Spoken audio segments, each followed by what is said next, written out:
कहानी है एक ऐसे गांव की जिस गांव का बांध टूट जाता है और वहां पे बाढ़ आ जाती है। यह कहानी है एक छोटे से गांव की जिसका नाम है बादलपुर। बादलपुर में मानसून दस्तक दे चुका था। गांव में आज सुबह से ही बारिश हो रही थी।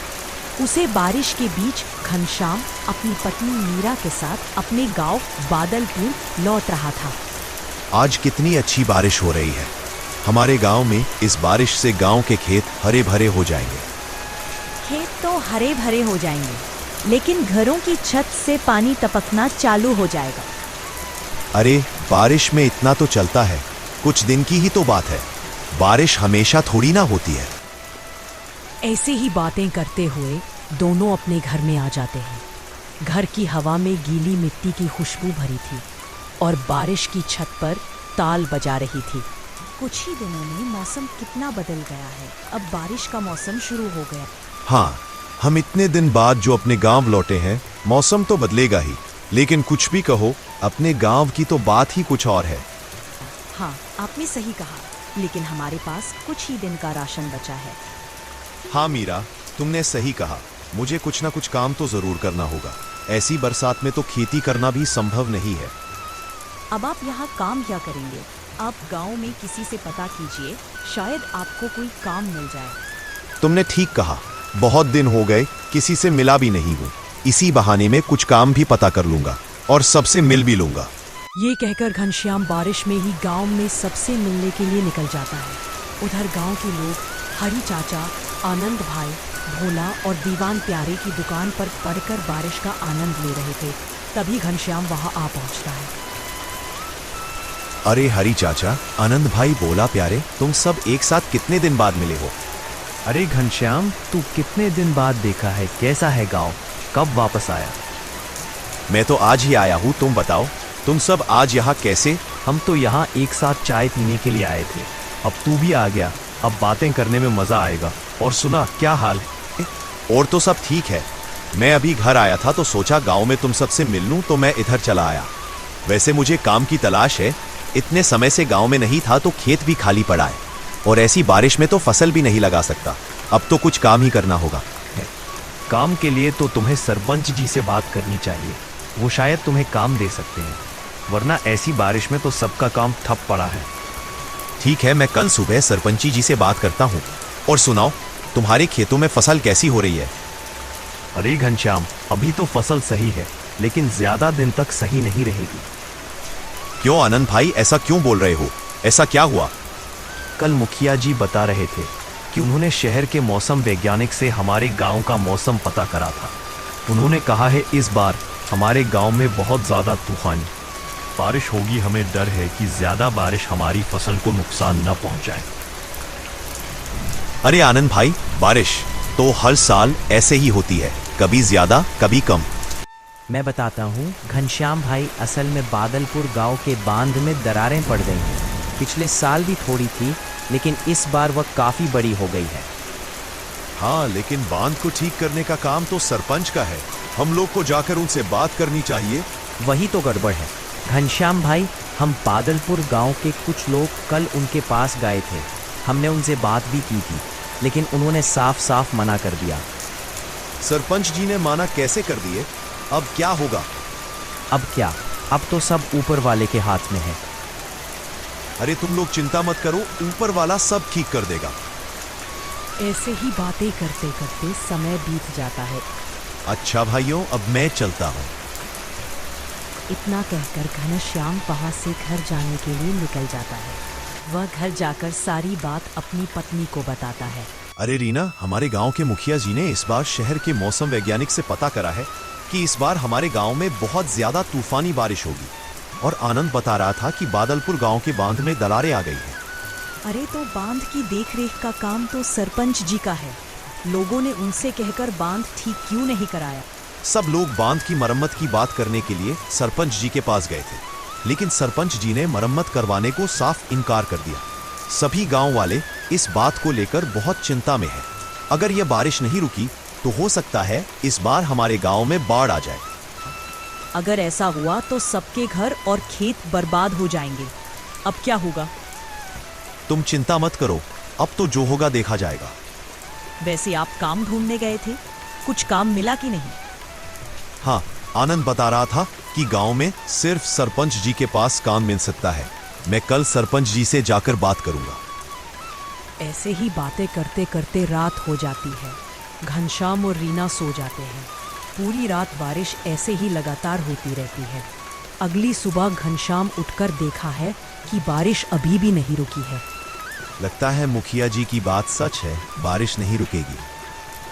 अरे नीरा, बारिश अभी तक हो रही है, लगता नहीं कि अब ये रुकेगी। चलो अब मैं बाहर जाकर बाकी सबसे मिलता हूँ, शायद गांव के भले के लिए कुछ उपाय पता चले और वहीं से मैं काम के लिए सरपंच जी से मिलने के लिए निकल जाऊंगा। बाहर तो बहुत बारिश हो रही है, संभाल कर जाइए। घनश्याम बारिश में ही बाकी सब गांव वालों से मिलने के लिए जाने लगता है। आज सुबह से ही सभी लोग प्यारे की दुकान में इकट्ठा हो गए थे, तभी घनश्याम वहां पहुंचता है। अरे भाइयों, कैसा हाल है? सब ठीक तो है ना? बारिश तो रुकने का नाम ही नहीं ले रही है। हाँ घनश्याम भाई, सब ठीक है। सब बारिश को लेकर बहुत चिंता में आ गए हैं। लगता नहीं है कि अब बारिश रुकेगी। वैसे किसी ने बांध के बारे में कुछ पता करा? बांध की दरारें बड़ी तो नहीं है? आज सुबह ही 2 लोग बांध की हालत देखने गए थे। अभी तक तो सब ठीक है, लेकिन आगे कब तक ठीक रहेगा कुछ पता नहीं। अभी तक बांध ठीक है, फिर भी सड़कों और खेतों में पानी भर रहा है। अगर बांध टूट गया तो क्या होगा? अब जो होगा देखा जाएगा। अच्छा, अब मैं चलता हूँ, मुझे सरपंच जी के पास काम के बारे में पता करने जाना है। अगर कोई काम मिल गया तो अच्छा रहेगा, वरना ये बारिश तो हमें कहीं का नहीं छोड़ेगी। ऐसा कहकर घनश्याम बारिश में ही वहां से सरपंच के घर जाने के लिए निकल जाता है।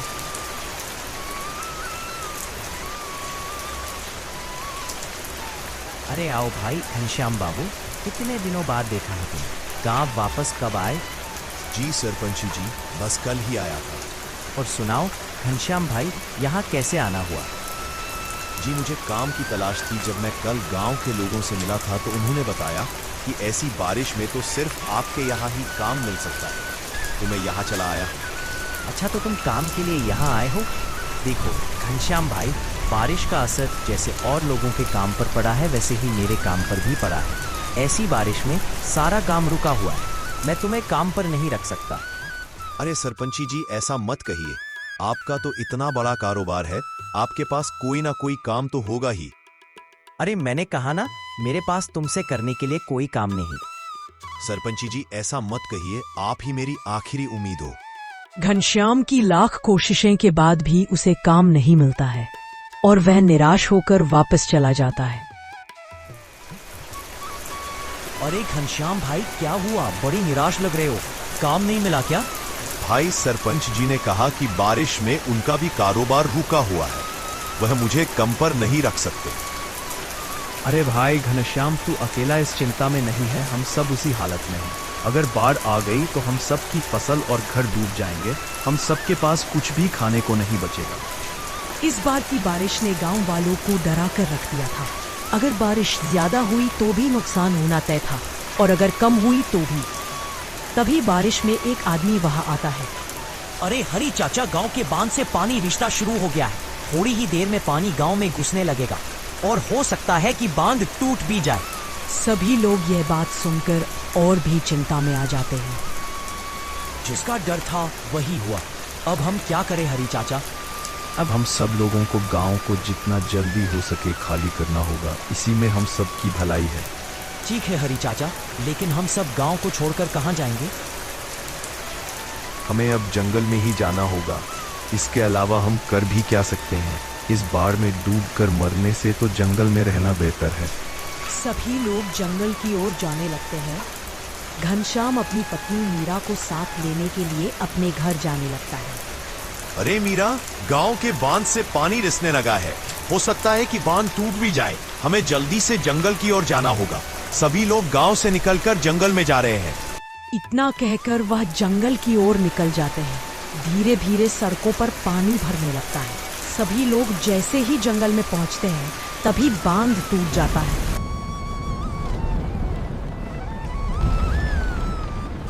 और पूरे गांव में पानी भर जाता है। चारों तरफ बाढ़ का पानी ही पानी होता है। लोगों के घर खेत सब पानी में डूब जाते हैं और उधर सरपंच अपने घर को पक्का और मजबूत समझकर उसी में रहता है।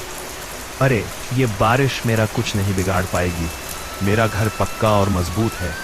इतनी सी बारिश से मेरे घर को कुछ नहीं होगा। ऐसा सोचकर सरपंच अपना घर नहीं छोड़ता है, लेकिन बारिश को कुछ और ही मंजूर था। बारिश इतनी ही तेजी से लगातार होती रहती है और कुछ ही देर में सरपंच के घर में भी पानी भरने लगता है। अरे यह क्या, मेरे घर में भी पानी भरने लगा? ऐसा कैसे हो सकता है? अब मेरे घर का क्या होगा, मेरे सामान का क्या होगा? ऐसा कहकर सरपंच घर से बाहर निकल आता है। अपने घर को डूबता देख सरपंच को अपने किए पर पछतावा होता है। मुझसे बहुत बड़ी भूल हो गई। मैंने बांध की मरम्मत न करवाकर गांव वालों के साथ बहुत गलत किया। मुझे ऐसा नहीं करना चाहिए था। शायद इसीलिए ऊपर वाला भी मुझसे नाराज है। मुझे गांव वालों से माफी मांगनी चाहिए। इतना कहकर सरपंच सभी लोगों से माफी मांगने के लिए निकल जाता है। रास्ते में वह देखता है कि उसकी वजह से सारा गांव डूब चुका है। यह देखकर सरपंच को और पछतावा होता है। उधर सभी लोग ऐसी बारिश में जंगल में पेड़ों के नीचे अपने आप को बारिश से बचाए हुए खड़े होते हैं। तभी वहां सरपंच पहुंचता है। अरे सरपंच जी, आप ऐसी बारिश में अपना पक्का घर छोड़कर यहाँ कैसे आ गए? मुझसे बहुत बड़ी भूल हो गई भाइयों। मैं अपने किए पर बहुत शर्मिंदा हूँ। मुझे बांध की मरम्मत समय पर करा लेनी चाहिए थी। मेरा घर भी इस बाढ़ में डूब गया है। मुझे ऐसा नहीं करना चाहिए था। मुझे माफ कर दो। सरपंच सच में बहुत शर्मिंदा था। उसे उसके किए का सबक मिल चुका था। ठीक है सरपंच, आपको अपने किए पर पछतावा है, यही सबसे बड़ी बात है। आप भी यहाँ हमारे साथ रह सकते हैं। शुक्रिया भाइयों, मैं वादा करता हूँ बारिश रुकते ही मैं बांध को ठीक करवाऊंगा और जिसको भी दोबारा फसल लगाने के लिए पैसों की जरूरत पड़ेगी उन्हें पैसे मैं दूंगा। ऐसे ही वह दिन बीत जाता है और अगले दिन बारिश भी रुक जाती है। अगले दिन सभी लोग अपने गांव में वापस चले जाते हैं और सरपंच तुरंत बांध की मरम्मत करवाता है और सभी को फिर से खेती करने के लिए बीज और खाद खरीदने के लिए पैसे देता है। सभी लोग फिर से खेती करते हैं और हंसी खुशी अपने गांव में रहते हैं।